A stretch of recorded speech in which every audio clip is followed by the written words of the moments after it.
হুকুম ছাড়া পুলিশকে কিচ্ছু বলবে না, কারণ উপর থেকে নিষেধ আছে। যারা না করছে তাকে তো হালে সময় মতো হিস্সা দেই। পুলিশ যদি আমাকে কামে বাধা দেয় তাইলে ওগো হিস্সা বন্ধ করে দেবো। আরে আমি জমশের করতে যোগ হিস্সা বন্ধ। সব পুলিশ তুই মানালি না, সাবধানে কিন্তু দোষ কি মনে রাখিস, পুলিশের গুলিতে যদি তোদের মরণ হয় তাহলে ওদের বলার কিচ্ছুই থাকবে না, এমনকি তোদের কবরে এক মুঠো মাটি দিতে কেউ আসবে না। ওইটা তো আমার জানা আছে ভাইজান, কিন্তু জমশের সেরি থাকবো। যে হালায় আমার কামে বাধা দিব তারে জমের ঘরে পাঠাই দেবো, জমের ঘরে পাঠাই দেবো। ড্যাড, আঙ্কেল ঠিকই বলেছে। আর শোন শোন শোন, আগামীতে আমি মন্ত্রী হতে যাচ্ছি, সব ঠিক করে দেবো।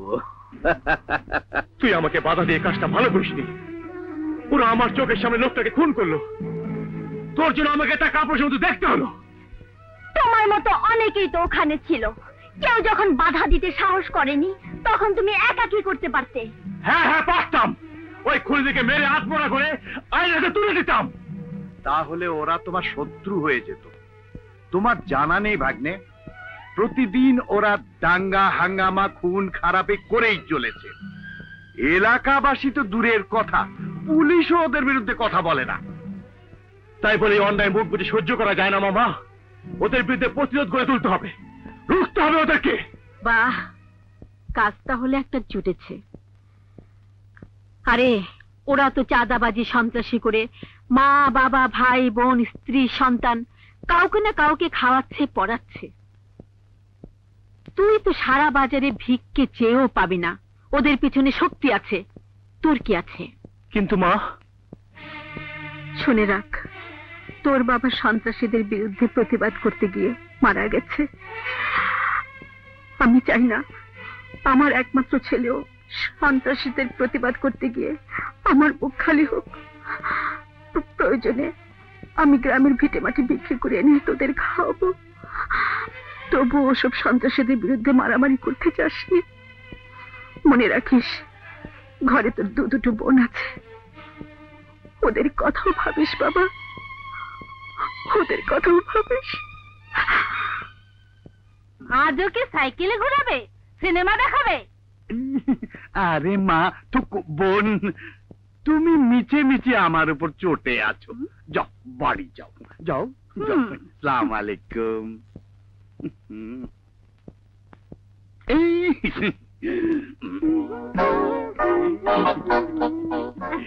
তোমার হাঁটা যেন তবলার লয়ের মতো, আর চোখ দুটো সাবানার মতো। আচ্ছা, একটা ব্যাপার বুঝতে পারছি, সব মেয়েরা সময় মতো চলে যায়, তুমি একা ভেতরে কি করো? বোকা, তোমার সাথে কথা বলার সুযোগ তো এটাই। হ্যাঁ, তুই তরকারি কাটছিস কেন? স্বপ্নামিনা কোথায়? ওরা করিম চাচা বাড়ি গেছে, করিম চাচা মেয়ের গায়ে হলুদ, তাই আমি ওদেরকে যেতে বলেছি। তাই বলে মেয়েদের কাজ করবি তুই? এটাও তো এক ধরনের কাজ মা। কিন্তু এখানে তো কেউ তোকে বেতন দেবে না। যদি সত্যি কাজ করতে ইচ্ছে হয় তাহলে কোনো হোটেলে গিয়ে কর। মা? হ্যাঁ, এতে লজ্জার কি আছে? অনেকেই তো তা করছে। শিক্ষিত হয়েও তোমার কথা মতো ছোট কাজ তো কম করিনি মা। করেছিস, কিন্তু বেতন নিয়ে কোনোদিন ঘরে আসতে পারিসনি। আমার কথা না হয় বাদই দিলাম, আজ পর্যন্ত বোন দুটির জন্য এক টুকরো কাপড় কিনেছিস? আরে আমি যদি মরে যাই, ভিক্ষে করে কাফনের কাপড় কিনতে হবে। খালাম্মা, আমি কাজে যাচ্ছি। যাও না, চিৎকার করে সবাইকে জানানো কি দরকার? আজ বেতন পাবো 2000 টাকা। হ্যাঁ খালাম্মা, ঘরে বসে থাকলে কি আর এতগুলো টাকা পেতাম? আমাদের একটা কাজের লোকের দরকার। মেয়েদের কাজ তো ভালোই পারে দেখছি, আজকাল মেয়েরা সব গার্মেন্টসে কাজ করে। আমি না হয় কিছু দিতাম, আমি তো মাসে 2000 টাকা পাই। মেলো, বুঝতে পেরেছিস তোকে কি লজ্জা দিয়ে গেল? এইভাবে বেঁচে থাকার চেয়ে মরে যাওয়া অনেক ভালো। মেয়ে হয়েও মাসে 2000 টাকা রোজগার করে, আর তুই মাসের পর মাস, বছরের পর বছর অকর্মা হয়ে বসে বসে খাচ্ছিস। কোথায় যাচ্ছিস? দু চোখ যেদিকে যায়। উচিত কথা বললেই গায়ে লাগে। শোন, কলেজ অডিটের কাজে এক অফিসার এসেছে। আমি তার সাথে তোর চাকরির ব্যাপারে আলাপ করেছি, সম্ভবত হয়ে যাবে। আগামীকাল তোকে নিয়ে যেতে বলেছে, দয়া করে তৈরি থাকিস।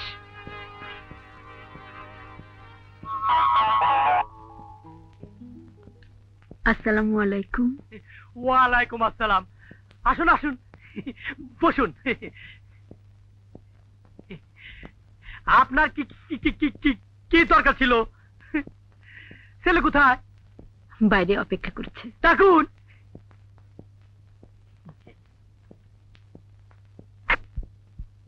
আয় বাবা। আসসালামু আলাইকুম। ওয়ালাইকুম আসসালাম। তুমি? আরে স্যার, আপনি? কি ব্যাপার স্যার? স্যার, লুচ্চামি অভ্যাস কি ছেড়ে দিয়েছেন? ওরে বাপ রে বাপ! এই বাদব, মুখ সামনে কথা বলো। রানা, তুই কাকে কি বলছিস? মা, এই তো সেই বদমাশ যার জন্য আমাকে চাকরি ছাড়তে হয়েছিল।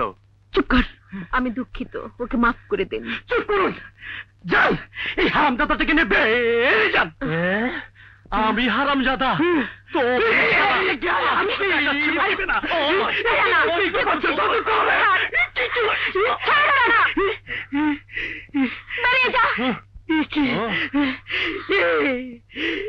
এইটা কি আপনার? মাফ করে দিন স্যার। কোনো কথা শুনতে চাই না, বেরিয়ে যান। স্যার, ওর হয়ে আমি মাপ চাইছি।